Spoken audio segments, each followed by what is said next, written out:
This week I saw a sign, or last week, I always say this week, I'm bad about that, but this is a new day of a new week. Last week I saw a sign on, it's actually on the corner of Baptist Church there, that said, "Why?" And I kind of thought about that sign. I got to thinking about it. I don't really know exactly what the person who put it there for. There could be a lot of reasons. I'm not certain. But it got me to thinking. And I got to thinking about why. And I'm looking at it from probably a different perspective than what that person would have had. I'm pretty sure this is not what they were suggesting. This is just something that I thought when I drove by and I began to try to put a sermon together in my head.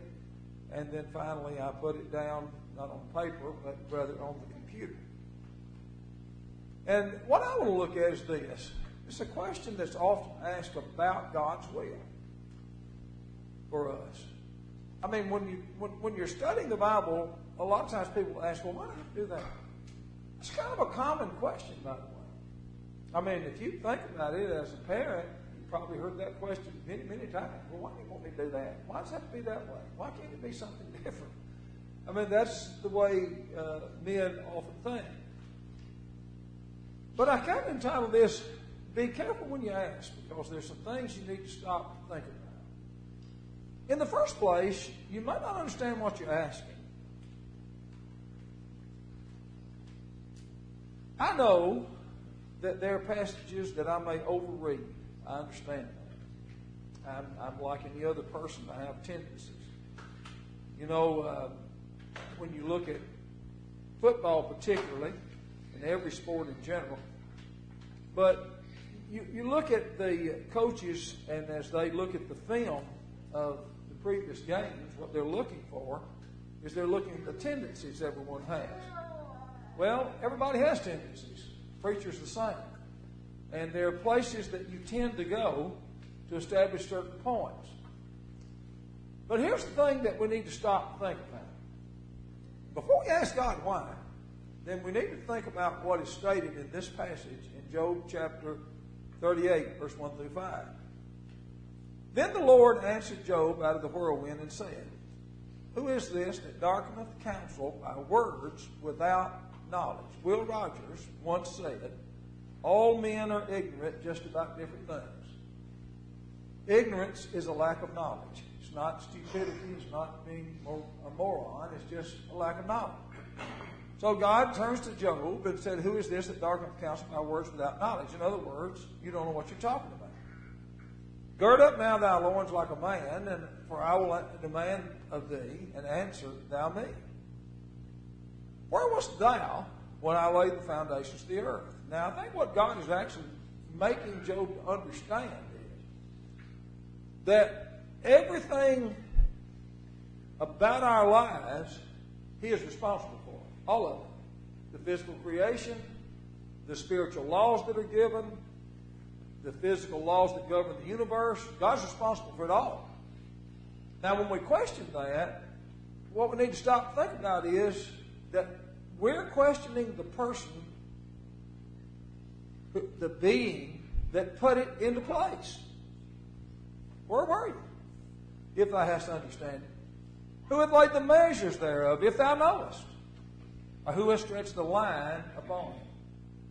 Now, one of the things that bothers me a lot today is people who constantly state that this world had no designer, that it came about by pure accident, and that is a self-evident false fact. That you can just look at the universe and know that just didn't happen. Every house is built by some man, as we've talked about. That's what this passage discusses. But Isaiah chapter 55, there's a statement that's made that when you're thinking about spiritual law, and people ask questions, well, why? You ought to consider what's stated here. My thoughts not your thoughts, neither are your ways my ways, saith the Lord. Now you stop and think. If you're making plans into the future, what do you know about the future? Nothing. You don't have any idea. You don't know. What does God know about the future? Everything. You stop and think about what He's saying when He says this. He said, my thoughts are not your thoughts, neither your ways my ways, saith the Lord. For as the heavens are higher than the earth, so are my ways higher than your thoughts, and my thoughts than your thoughts. And as the rain cometh down, the snow from heaven, and returneth not thither, but watereth the earth, and maketh it bring forth bud, that it may give seed to the sower, and bread to the eater. And who understands that principle? How it happens? No one. So shall my word be that goeth forth out of my mouth. It shall not return to me void, but it shall accomplish that which I please, and it shall prosper in the thing whereunto I send it. And if you stop and think about what you say, that often doesn't happen. What you say often does not do what you hope it will do. And it will not produce the result that you hope it will produce. Not always. But in God's case, He said, I'm the one who possesses knowledge. I'm the one who possesses wisdom. I know. Now, let's stop and think back for a moment. I want to read a rather lengthy passage. Well, I kind of narrowed it down a little. It's just 7 verses now. I started out going to read all of them, but I've forgotten I changed my mind about that. So I didn't know if I wanted to read 27 verses, or 28 verses rather. But I want to look back to Psalm 73, and I want to talk to you about something because it's important. Faith is extremely important religiously, without question. I mean, faith is the foundation of it. Because here's the problem. When you look at religious things and you ask the question, why, then the problem is that you're not in a position to know. For example, let's just ask this question. If you talk about baptism, and 1 Peter 3:21 says, baptism also now save us. Not the putting away the filth of flesh, but the answer of good conscience toward God. Somebody said, why does it do that? Well, the only answer I have is because God said so. Now, if you're asking for me to give you a break it down and say, like I could if you were talking about building a house, and you do this and you do this, I couldn't tell you because I don't have that level of knowledge, and that's the point I'm making. I want you to look and I want you to just consider a little bit of what's stated in Psalm 73 because it talks about faith.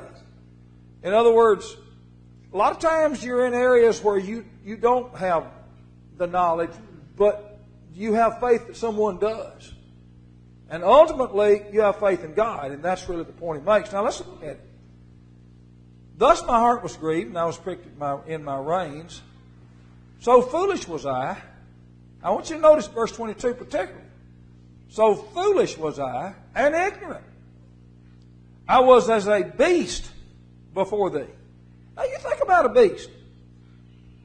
And let's just pick out a cow, for example, lives on a farm. They live on a farm, and they're fed hay, and they're fed grain, and they're provided with water. And they don't know where any of those things came from, don't know how they came to be, and really don't care. There's just hay, and there's feed, and there's water, and that's what they do care.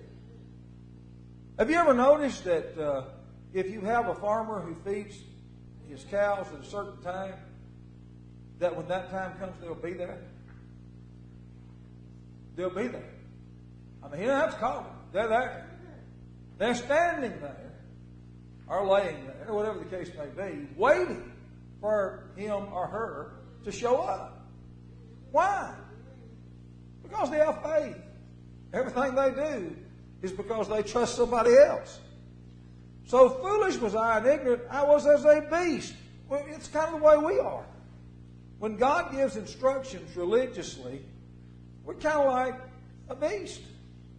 All those things are kind of beyond us. But faith plays a part in that. Nevertheless, I am continually with thee. Thou hast holding up my right hand. Thou shalt guide me with thy counsel, and afterward receive me to glory.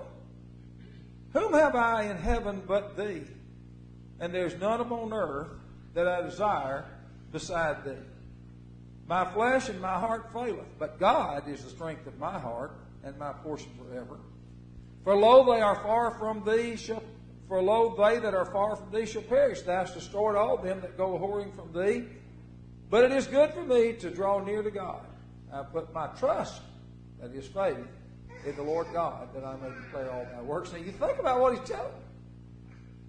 He's saying, if you ask questions about just any number of different things as to why, you really couldn't answer. Why does the blood of Christ cleanse us from sin? Because God said so. Anything beyond that? No, don't know. No matter what it is that we're talking about, when it comes to instruction from God, we're just not in a position to discuss that. I mean, I don't know about you, but in my case, in Pat's case too, and I don't know what hers are, but I know that I don't really keep up with hers because enough to keep up with mine. But I take 4 different medications every day. Now, I don't have any idea how any of them work. I don't really even know what they do. So the pharmacist asks me a question every time just about that I go and pick up a prescription, and they say, "You have any questions?" I'm sometimes tempted to say, I'm not intelligent enough to ask a question. Because that's the truth. The truth is I'm not intelligent enough to ask a question because I don't know. I don't have enough information. And so we're kind of like that with God, and that's what he's getting at there. If you read that carefully, that's exactly what you see. Instead of sitting around and arguing about, well, I don't see the point of this, maybe that's what various persons have done throughout history. Back there in Leviticus 10 about the strange fire. Maybe that was what happened. And the value may have just said, well, I don't understand why. Doesn't make any difference. Maybe they did. I don't know. But what we have to realize is that if we ask why, can you think about this for a moment? Suppose that you had an opportunity to have an actual conversation with God and sit down, and you begin to ask him a list of questions why. Considering his level and your level, you really think you'd do much good understanding the answers? I'm not certain that I would. Now let's think about this. We might even like the answer. If God gives us an answer as to why, we might not like the answer at all. Let's go back to Genesis chapter 4. And there were 2 brothers there. All of us familiar with them, Abel, Cain, or Cain and Abel, if we put them in order of their birth. And you look at them, and in verse 3, in the process of time, Cain brought of the fruit of the ground an offering unto the Lord. Because he was a farmer. He was a row cropper, as we might say. And Abel, he also brought of the firstlings of his flock. He was an animal husbandman, as we might say. And of the fat thereof. And the Lord had respect unto Abel and his offering. Now, since faith come to hearing him of the word of God, I have always believed, though it's not revealed, that God had instructed them what kind of sacrifices that he wanted. Because when you look at he offered by faith, it would seem that he had been told. But he had respect to Abel's offering, but unto Cain to his offering he had not respect. And Cain was very wroth, and his countenance fell. Well, the Lord in this case came to him and exposed his ignorance, because he asked him the question, why?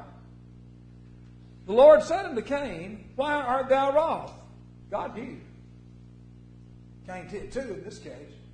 But he didn't really like the answer that he could clearly see. Why is thy countenance fallen? Now you stop and you think for a moment of what's said. You know, here comes Abel, offers an offering, and God accepts it. Here comes Cain, offers an offering, and God doesn't accept it. And here God, in verse 6, asks the question, why art thou wroth? Why is thy countenance fallen? And he said in verse 7 this, if thou doest well, shalt thou not be accepted? If thou doest not well, in other words, if you obey me, you'll be accepted. If you don't, you won't. Sin lieth at the door. And unto thee shall be his desire, and thou shalt rule over it. Now let's think about it for a moment. God didn't answer his question. Cain didn't answer God. I mean, God came and asked the question, why? Well, when Cain got to doing a little examining, what was the real problem?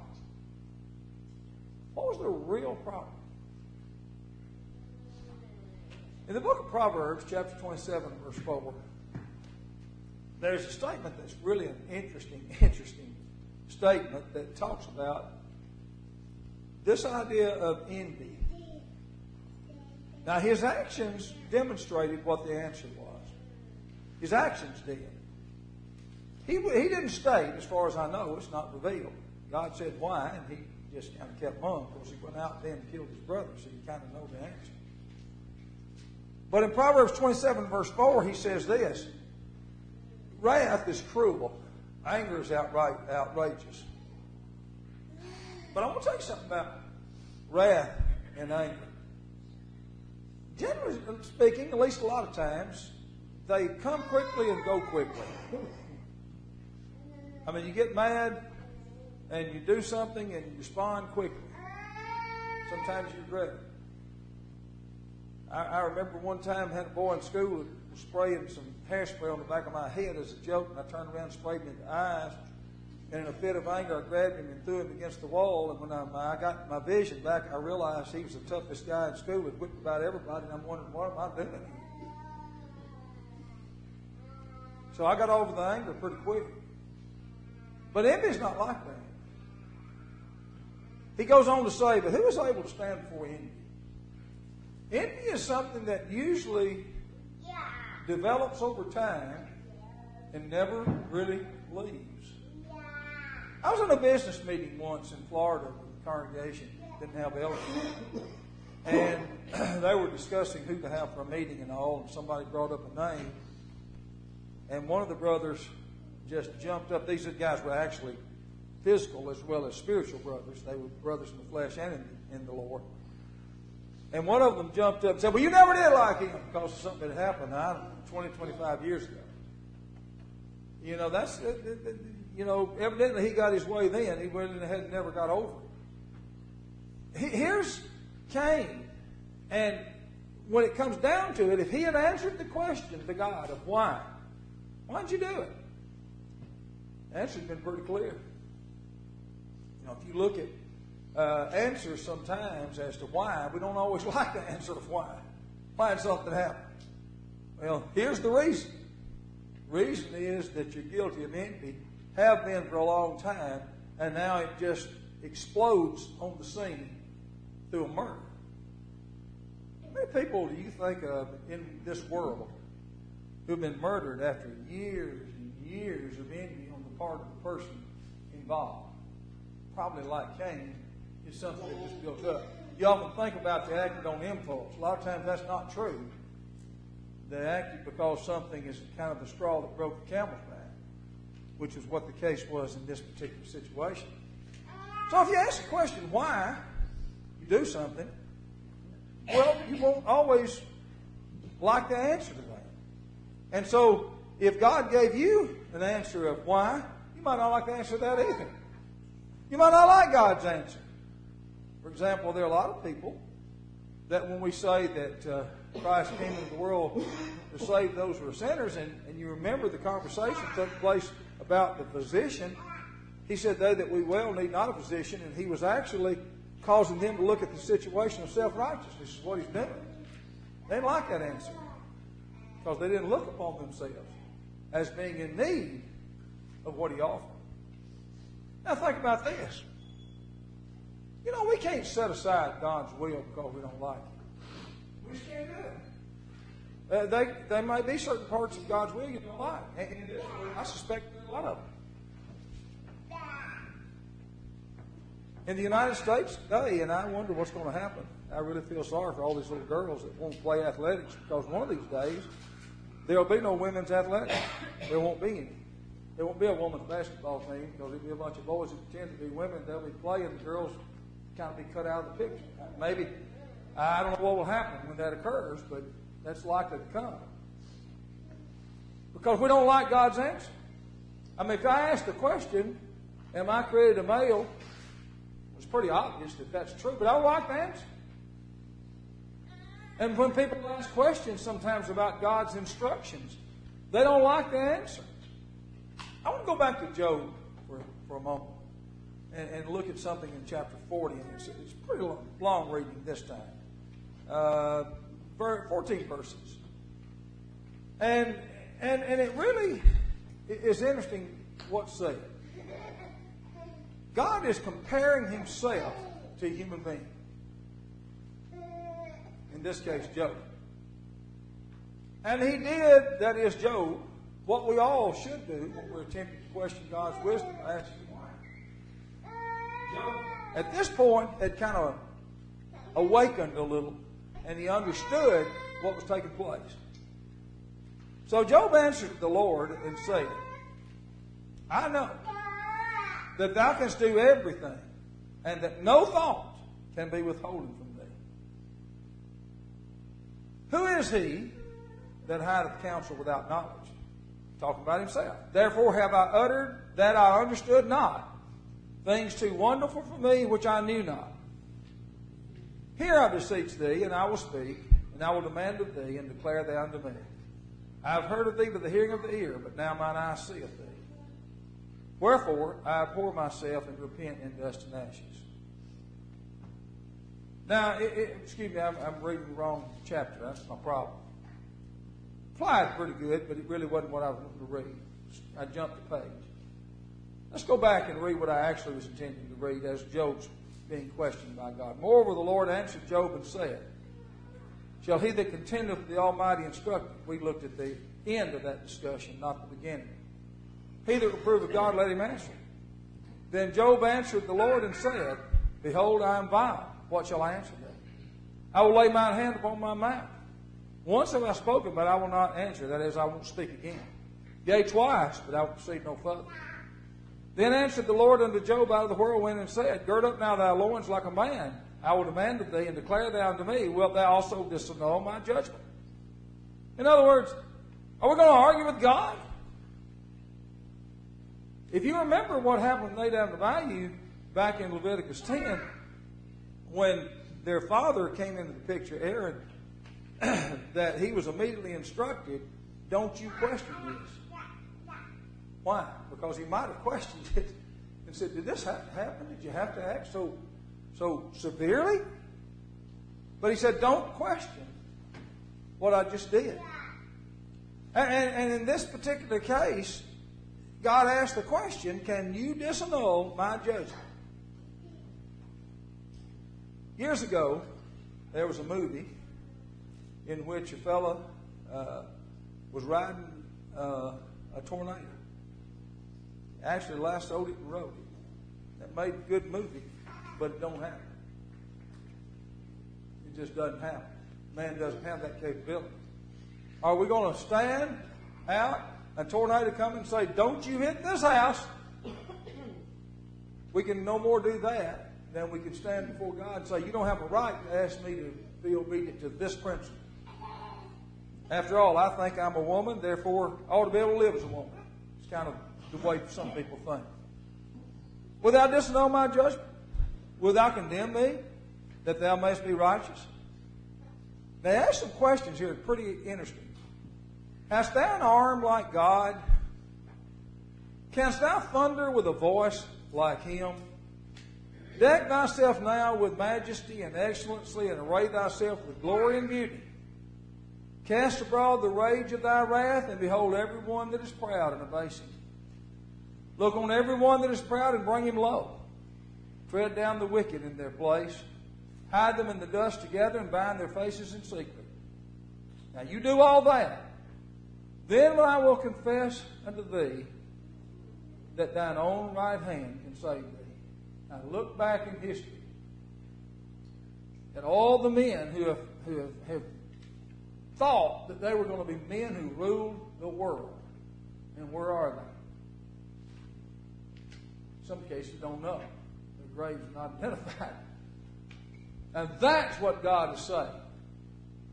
We can't question God. Verse 42 talks about what Job finally admitted to. Now, we talk about faith, and faith is very important.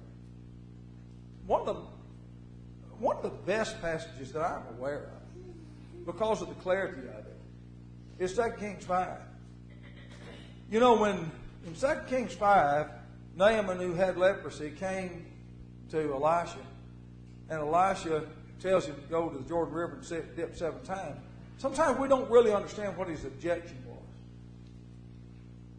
was. If you're washing a wound, what do you want to wash it with? I mean, if you have a cut on your hand, would you like to go out to kind of a polluted mud hole and get it and wash your wound? Probably not. Jordan River is not a particularly enticing stream. It's kind of like, most of the time, a little muddy stream. That's what it is. It's not very appealing. And so this man looks at that, and he doesn't like that. In his wisdom, he doesn't like that. So when Elisha sends out this messenger and says, wash 7 times in the Jordan River, Naaman became angry. He went away and said, behold, I thought he will surely come out to me and stand and call on the name of his God, strike his hand over the place and recover the leper. And then he asked this question, are not Abana and Pharpar, rivers of Damascus, which are very clear and beautiful streams, better than all the waters of Israel? May I not wash in them and be clean? So he turned and went away in a rage. In other words, he said, I don't like what God said through Elisha, and I'm not going to do it. I'm going to go home. Now remember, he was a leper. He had been offered a means of curing his leprosy by miraculous means, and he had to demonstrate his faith by washing 7 times in the Jordan River, and he said, I ain't going to do it. I'm not going to do it. I'm just not. I don't see the point of it. I don't understand it. You're going to explain to me why. But his servants came and spake unto him and said, my father, if the prophet had bid thee do some great thing, in other words, that you could brag about and go show everybody what great things I did, wouldst thou not have done them? How much rather then when he said to thee, wash and be clean? He went down, dipped and set himself 7 times in Jordan, according to the saying of the man of God, and his flesh came again like the flesh of a little child, and he was clean. Not because the Jordan River had great powers, but because God did. Now, God gave him instruction that his wisdom disagreed with him. He didn't believe it. Now, we see that all the time today. I mean, you just have to turn on the news, man. You don't have to go far. And you see people arguing with what God has said. And there's just so many illustrations, you don't even know where to start. That people are arguing with God. And they're saying, well, I don't know why this is not just as well. It's exactly what Naaman said. I don't know why. You know, we've been studying 1 Corinthians chapter 1. Spent a lot of time with it this morning. And I said this morning that we were preaching on a similar subject. It really wasn't a subject that came about because of the study of 1 Corinthians 1, but really just that sign kind of jogged me a little bit. But 1 Corinthians 1 is relevant to the subject, without a question. And if you look at verse 22 through 24, he says something. When we ask why instead of obeying, we miss out on the most important thing. If you're talking about religious instruction, we miss out on the salvation of our souls. And that's what Paul's discussing here in 1 Corinthians chapter 1. And he says this. Look at the language. The Jews require a sign. Require. In other words, they're going to step up and say, I'm going to require of you that you demonstrate to me how this is possibly true. And he said, under the Greeks, he said, and the Greeks, they seek after wisdom. Well, why? Because a lot of people kind of don't remember, but Greece was kind of considered to be the genesis of modern education, of studying things and just learning. And so these people, they want wisdom. They want you to come out and offer you an explanation that makes sense. One wants a sign, like the Jordan River parting, and one wants something explained like it makes sense, like you would explain why you would invest in a particular financial investment. But here's what he said. We preach Christ crucified. Under the Jews, it's a stumbling block. Under the Greeks, it's foolishness. And there's still a lot of people in both of those categories. But unto them which are called, both Jews and Greeks, Christ, the power of God, and the wisdom of God. See, this comes down to a matter of faith. Salvation is a matter of faith. It's not a matter of us questioning and saying, well, why is that true? And I hear a lot of preaching sometimes that really tries to do that. And what ends up happening when you begin to try to do that is you set aside the commands of God because you say, I don't really see any point in them, so I'm not going to do it. That's what you end up doing. We have to be really careful. We can't set aside God's law because we don't like it. We just can't do it. We need to realize that the Bible is really the answer. And when we get to the point that we're not willing to accept what God says in His Word, and remember what we said in class this morning, people can argue all they want, but the Bible has been demonstrated over time in the physical area to prove itself time and time and again to be accurate.